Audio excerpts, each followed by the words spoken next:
this morning comes from Paul's first letter to the Corinthians, chapter 12, beginning at verse 12.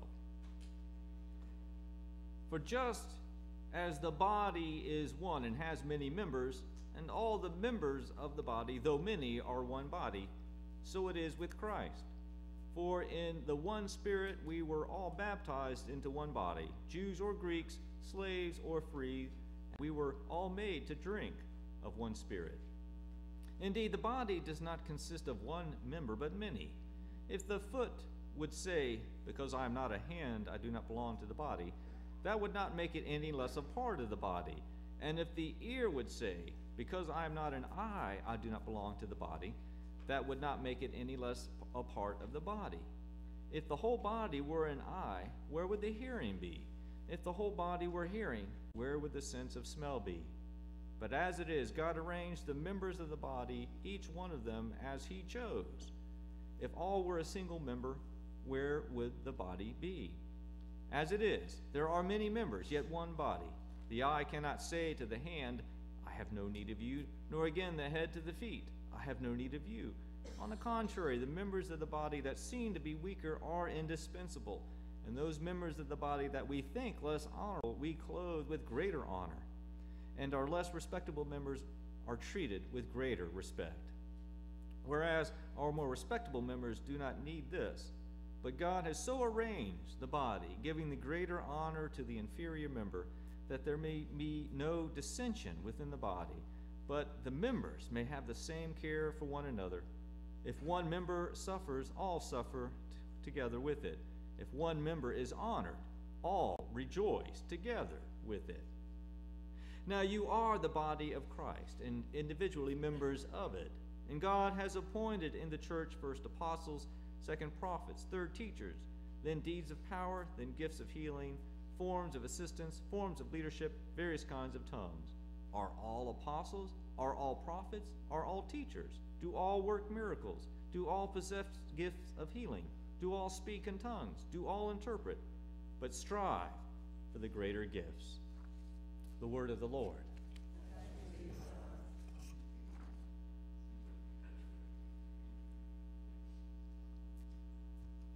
Over years of traveling, I have become a fan of many radio programs, and one of my favorites is Car Talk. It's a call-in show in which callers call in with their car problems and talk with the hosts Tom and Ray. And after much bantering around between the host and the caller, Ray and Tom eventually come up with some kind of solution to the problem and how their car problem can be fixed. Along the way, they deal with any number of other issues that arise in the course of the conversation, including advice on relationships and lessons in life and the like. You know what? I've been having some trouble with my car lately. I think I'll just give them a call. Y'all don't mind, do you? All right, what's that number? It's 1-888 Car Talk. Isn't that right? Yes, 1-888 CARTAL. Okay. All right. Okay. Just be a minute. All right, it's ringing. Hello. I'm on Car Talk. All right. Yes. My name is Will, and I'm from West Jefferson, North Carolina. And no, I don't think there's an East Jefferson. Anyways, you see that. Well, yes, there is a Jefferson, North Carolina, but no, I don't know why there is not an East Jefferson. But all right. If I find out why there's not an East Jefferson, I'll let you know. But about my problem, okay, all right, good. You see, I have this new vehicle, and it's not exactly new. It's new to me, but you see, all the parts seem to work on their own, but I can't seem to get it to all work together. Have I checked under the hood? I don't think there's a hood to this vehicle. And what's that? Well, it sounds like one of Tommy's old clunkers. Oh, okay. All right, but how do I get this vehicle to move if I don't know how all the parts are supposed to work together? Well, yes, that's true. The parts are made to work together. I simply have to do my part and trust that the maker knew what he was doing when he put it all together. All right, well, thanks for the advice. And what's that? Yes, I'll let you know if I find out why there's not an East Jefferson. All right, thank you. Bye-bye. Well, there you have it, folks. We have all the parts we need to get moving. We have everybody we need in this church to follow Jesus Christ. And yet, we are not a machine. There is no key to put in some ignition somewhere that will somehow get our engine started. There is no gear that the session can drop into place to set us in motion. Instead, each of us is a part of the body of Christ, and it is up to each of us to willingly contribute our part and trust that our Maker had some idea of what he was doing when he called us all together. But this is good news indeed. For you see, it means that I do not have a problem to solve after all. I don't have to go on the radio and try to find a program called Church Talk which I try to get help on how to get things started in the church and make everything work together. Instead, I see a wonderful adventure before us. I see a world of possibilities to explore. So let's get started.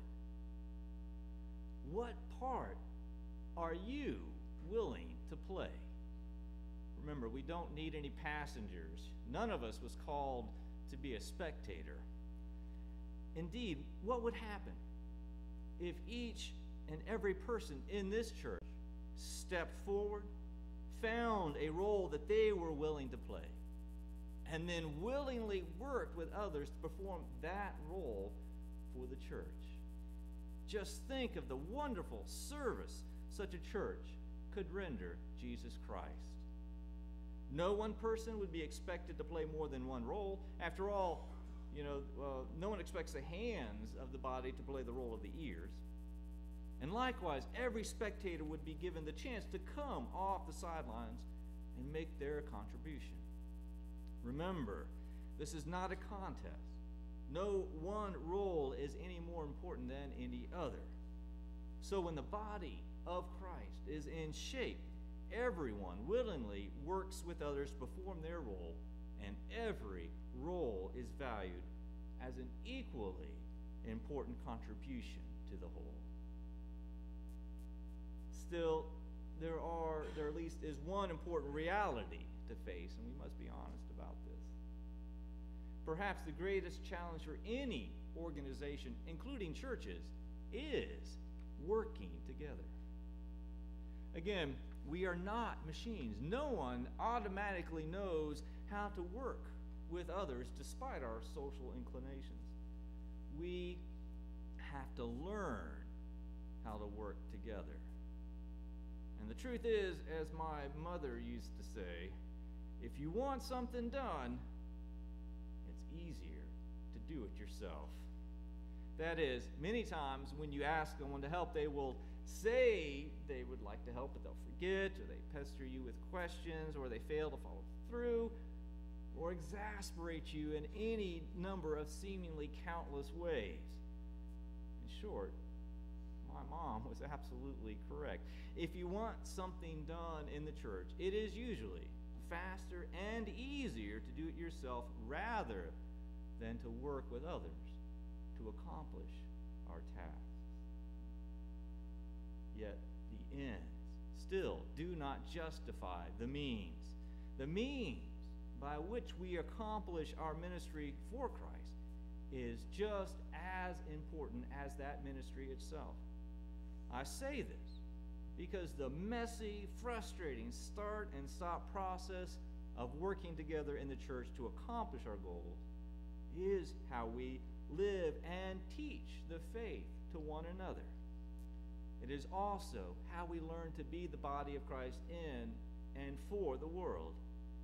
In truth, the person who is in the role of leadership in this process probably learns more than anyone, because they have to practice patience and self-control, forgiveness, in addition to learning how to cope with the anxiety of delays in reaching the goals of our church. Yet a church that is gifted with leaders who value the importance of learning to work together to accomplish our tasks as much as the tasks themselves, is a church that is truly blessed indeed. You see, this is one reason why the Presbyterian Church has committees and a session to work together and forms groups to study issues and accomplish tasks. We are the body of Christ, not simply a collection of individual believers. And we congregate in order to learn how to work together as well as accomplish goals. It is also one reason why I extend this invitation to you once again and ask, what part are you willing to play? Or to put it another way, what is your passion? We can take a quick look around here and to see and hear how the passions of art and music have helped some of you play a meaningful role in the body of Christ. What other passions can move you to contribute your part? Do we have any hunters in this body? I recently heard on the radio, driving around, that there are fewer contributions to the Hunters for the Hungry. Familiar with that program? For a variety of reasons. They're down in their contributions. Can you play a part in this ministry and help others work together to provide food for the hungry? Is your passion the conservation of God's creation? Will you contribute your part to work with others to raise an awareness of how we can be better stewards of God's creation? The list goes on and on. In the end, what would our church look like if everyone heeded the call to contribute your part to the whole? I have no idea. In truth, I honestly believe that God calls all sorts of different kinds of people in all sorts of different kinds of churches in order to find out. In the same way that God casts clouds and light over the mountains to paint sunrises. Some are stunning. Others, not so much. Likewise, every now and then, the body of Christ will heed the call of the advocate and come together in some way that none of us could have foreseen, and yet rise as a stunning witness to Jesus Christ. May our church so heed the call and rise. Just remember, the parts of the body of Christ are made to work together, even if we have to learn how to do so in practice. You and I simply have to each do our part, learn along the way, and trust that our Maker had some idea of what he was up to when he called us all together. Let all God's people say,